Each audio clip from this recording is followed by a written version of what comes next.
Hey, and welcome back for Proverbs 24, verses 17 through 34. I'm glad you're here. If you've got any questions or comments, leave those in the comment section below, especially if you've got any ideas for the next book we want to do. We've got probably a couple more weeks left in Proverbs, but we'll go ahead and start looking forward to what we're headed to next. And any likes or shares are greatly appreciated. Lets me know you're out there and watching, and helps us expand the reach of these. So if you could do that, I would appreciate it. So let's pick up in verse 17. Verse 17 and 18. Do not rejoice when your enemy falls, and do not let your heart be glad when he stumbles, lest the Lord see it and is displeased, and turn away his anger from him.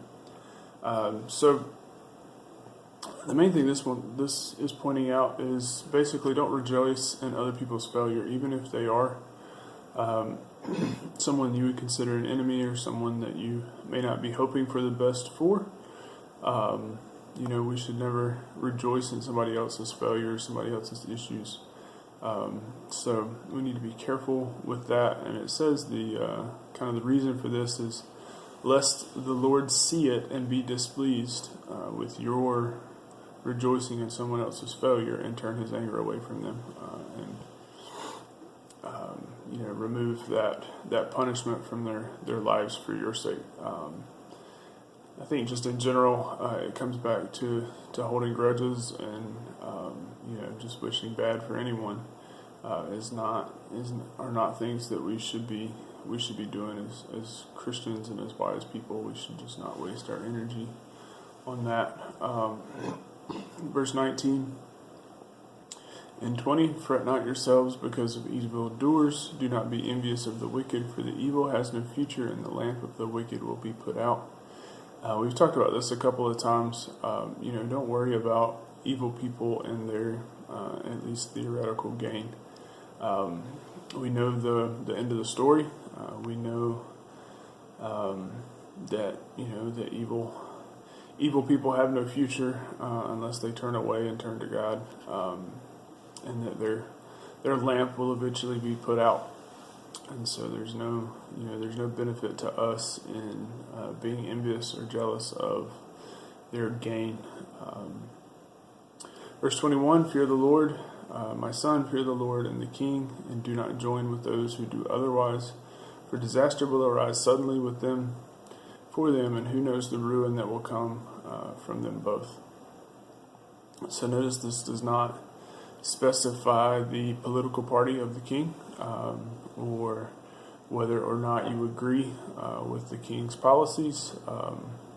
It just says fear the Lord and the king, and the fact that they're in the same sentence indicates that the fear that you have for them obviously isn't going to be the same. The fear we have for the Lord is not going to be the same as the king, but it should be comparable, right? So the fact that it put them in the same sentence, the fear that we have for both of them should be there and should be consistent. And again, it doesn't matter the political party or policies or whatever reasons we decide to and not to like leaders and political leaders. It doesn't matter. They are in a place of authority, and the Bible is clear elsewhere that they are put there by God, whether we like it or not. And you say, well, no one so evil would be in that position. Well, the first king of the Israelites was an evil person, and he was put in that position because the Lord put him there. And it's not saying that God put people in power. It does not say that God's endorsing them, or God believes in them, or that God approves of them, but simply that they are in authority, and it is our job as people under that authority to respect it and to fear it. And again, the fear here is not like the fear of death or a fear of falling. It's more like a fear of the sun. It's that it's there, you respect its power. You're not going to lay out all day without sunscreen because you know the damage that will cause. You're not going to get in a rocket and try to fly into it. But generally we use it for our good and our benefit. And so it's kind of like that with the Lord, in that we know that, there's, He has an immense amount of power, but we're not scared that He's going to use it for our demise, if that makes any sense. All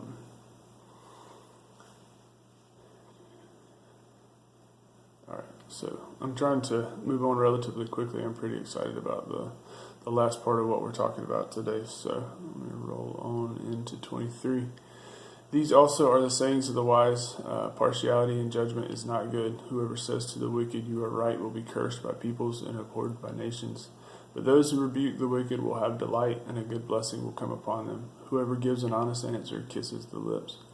So it's saying, again, partiality or favoritism in judging.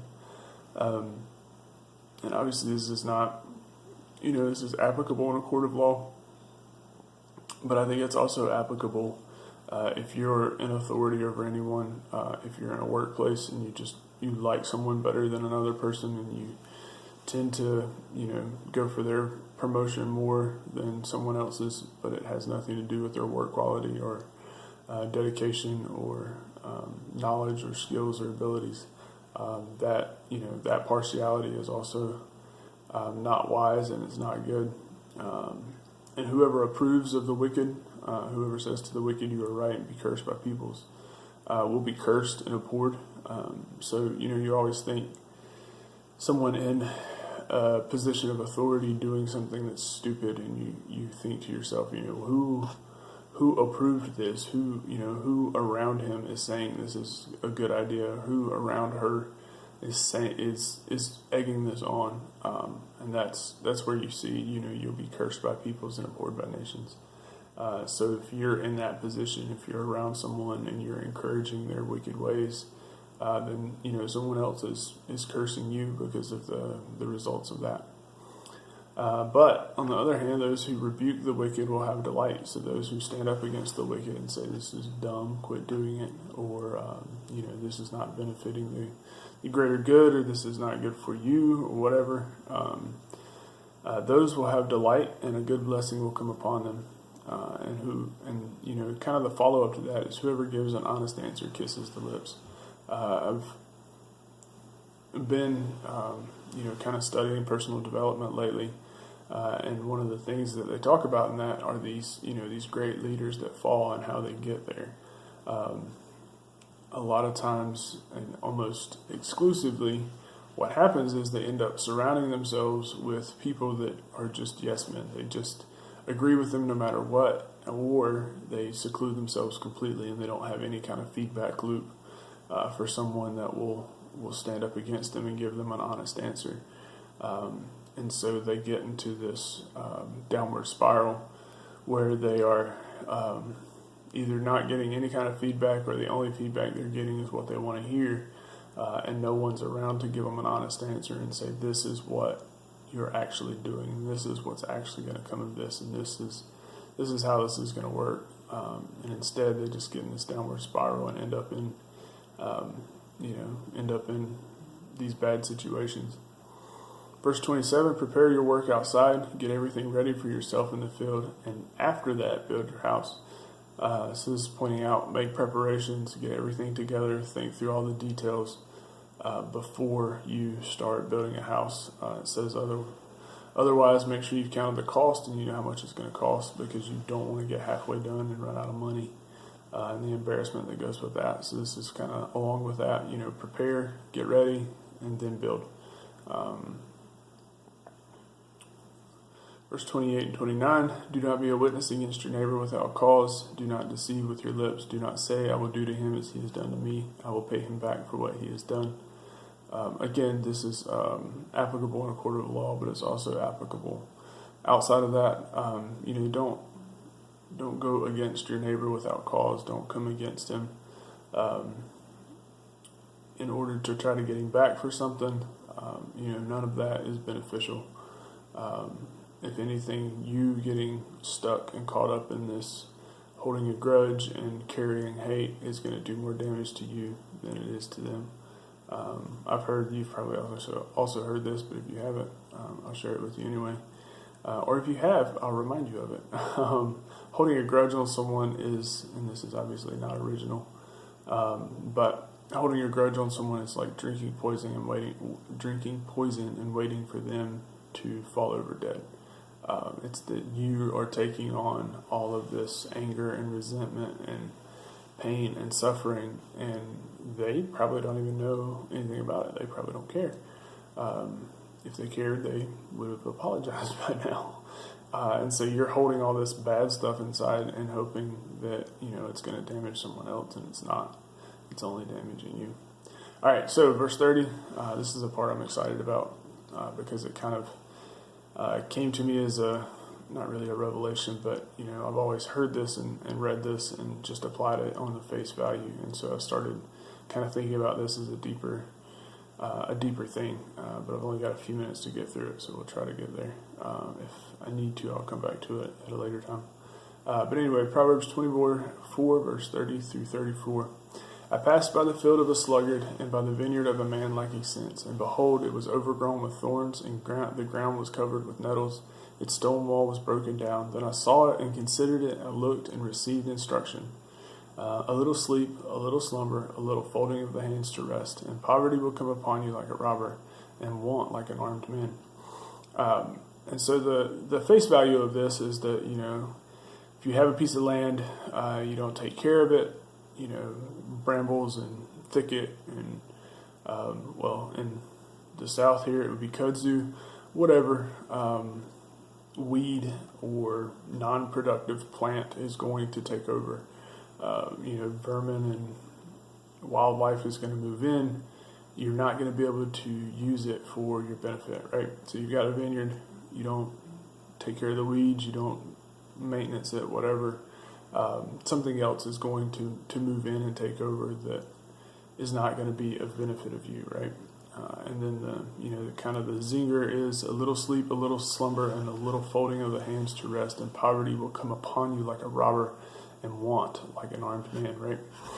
So, because none of this happens overnight, and what we're going to go into doesn't happen overnight, right? It's just a little sleep here, a little slumber there, a little rest here when you should be working or you could be working. And eventually, poverty comes over you, and you turn around and go, how am I $60,000, $100,000, $2 million in debt when, I've been going to work every day and doing everything that I thought I was supposed to, right? Poverty sneaks up on you like an armed man, just kind of comes out of the blue, and you're like, oh, crap, bankruptcy. And so, obviously this is applicable in that sense, right? So if you're not maintaining your career, if you are not using your time wisely, if you're spending, if you're in debt and trying to make headway, and you were spending all of your extra time watching Netflix or YouTube or on Facebook or whatever, you're not using your extra time to make extra money, but you're also not using it for the benefit of your family or your whatever. You're not using it for any benefit, I'll say. Then you are there. You are sleeping. You are slumbering. You are folding your hands. While you could be making more headway, making more progress. But this is applicable in everything. So obviously it's applicable in your career, but it's applicable in your marriage, right? So if you are, doing things separately instead of spending time together, you're taking the time that you have to invest in your marriage and instead scrolling Facebook or watching Netflix or spending